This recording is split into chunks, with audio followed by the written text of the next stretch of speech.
Telo volana aty aorina dia mbola tsy tratra foana ny namono any tompoko vavy Trisha izay maty nisy namono tamin'ny fomba feno habibiana teny 67 hektara teny ka ny pitsopitsony mahakasika an'izay ny fakafakana amintsika ato anatin'ity vidéo ity ka manasantsika rehetra anaraka an'ity vidéo ity hatramin'ny farany azadino ny milaiky ny vidéo antsika ary tsy raha ny miabony amin'ny chaîne antsika mba ahafahanareo manaraka tsy tabaka ny vidéo zay lefa nahita isan'andro tsy ampiandrena mo isika fa avy hatrany tonga de vavany ndao ary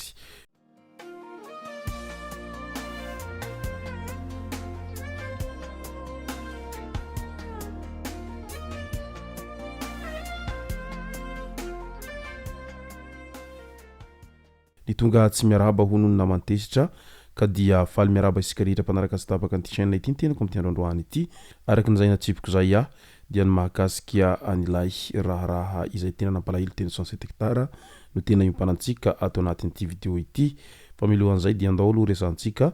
ireto tsara ho fantatra manaraka ireto lehilahy 70 taona nangalatra autoradio teo amin'ny parkina akaikin'ny Superette Ampefloha dia ny fanenjehan'ny fokon'olona ary voasakan'ny polisy-pirenena PPA Ampefloha moa izany lehilahy 70 taona izay nangalatra izany taorian'izay fifanenjehana niaraka tamin'ny fokon'olona izay rongony tratra indray nodorana ireo rongony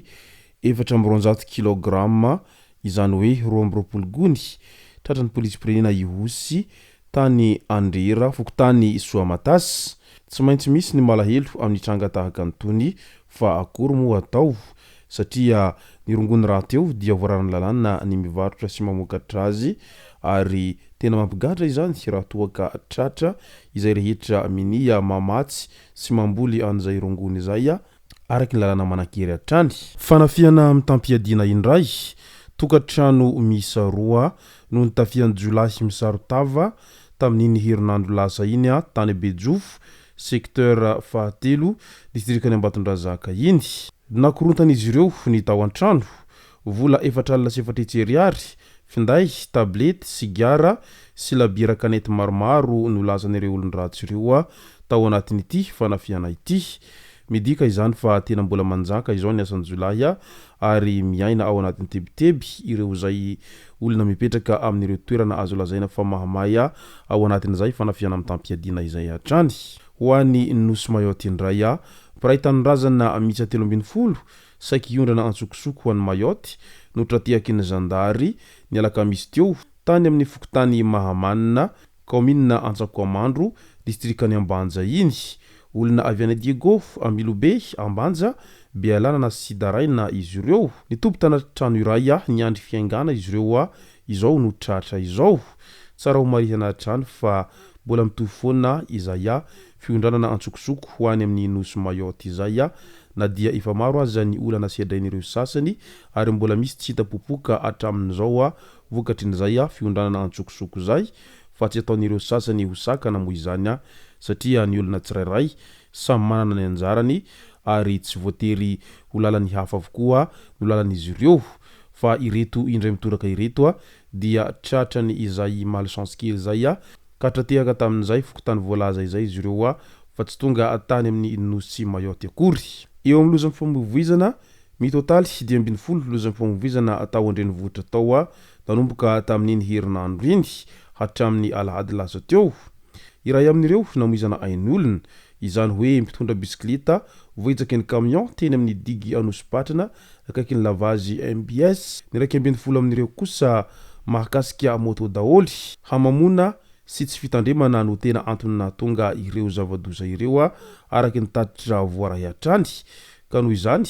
ekena fa tsara ny misotrosotro fa mitandrema ihany rehefa mamo mba tsy siny olana ary ihany koa mba tsy ampididoza ianao sy ny hafa eo amin'ny fanolanana indray lehilahy iray izay nanolana zazavavikely 4 taona tao Andranivorobe mainty rano nahiditra ponja vonjomaika taorian'ny famotorana azy ny 20 Jolay izy no tratehaka ny fokon'olona sy ny mpitandro ny filaminana tany an-toerana tany raha ny zoma dia 20 Jolay kosa no nanao ny asa ratsiny tamin'ny zaza ity lehilahy ity izay voalaza fa nanolan-jaza 4 taona izay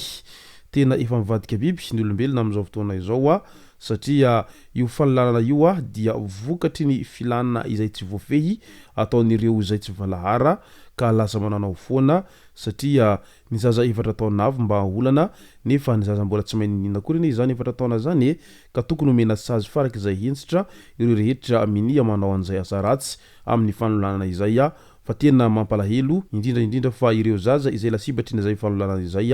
dia tsy vitsy amin'izy ireny no tena simba tanteraka noho ny fitsoka any filandratsin'ireo tsy mataotody ireo.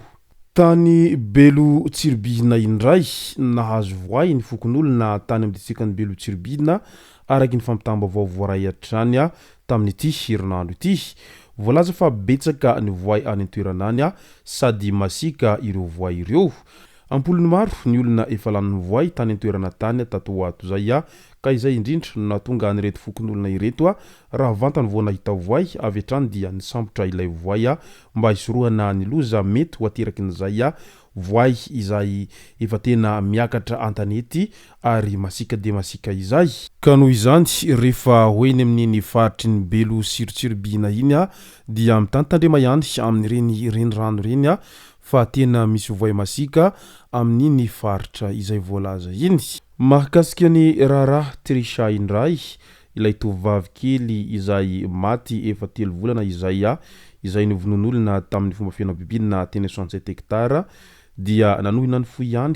raha vantany vao nahita ny fanambarana izay nataon'ireo fianakaviana tao an-tamozatra serasera Facebook tao tamin'ny ranty izay navoakan'izy ireo hatrany amin'ny fitadiavana an'izay tena tomponantoka amin'ny famonoana an'ity zanak'izy ireo ity satria tena malahelo izy ireo fa mandraky teny androany dia mbola tsy tratra foana izay tena nahavanondoza tamin'ity Rara Trisha ity. Mitaky hatrany ny rariny ny reniny Trisha araka ireo ranty izay avoakany matetika ao an-tamozatra serasera Facebook ao satria marary azy ary tena mafy izany hoe nindaozany zanaka izany ary indrindra fa ny zaza izay tena tokony hanana ny hoaviny mamiratra dia maty noho ny etraketraky ny sasany ao anatin'ny indraim-pimaso. Tena mampalahelo ary manohina ny fo izany ary rariny sitsiny raha toa ka tena ao anatin'ny halelo tanteraka ny reniny ity tompoko vavy kely ity mandraky teny androany satria mbola tsy hitany mangirana mahakasika an'ity raharaha ity ka dia mivavaka ho azy ireo hatrany mba ahita an'izay tena nahavanondoza tao anatin'ity raharaha ity hatrany. Izay no masaka tao anatin'ity video ity tompoko lahy sy tompoko vavy misaotratsika rehetra nanaraka an'ity video ity hatramin'ny farany azadino ny milaiky ny video antsika ary tsara voatrany miabone amin'ny chaîne antsika mba ahafahanareo manaraka tsy tapaka ny video zay lefa nahita isan'andro. Tompoko lahy sy tompoko vavy mankasitraka dia mirary soa.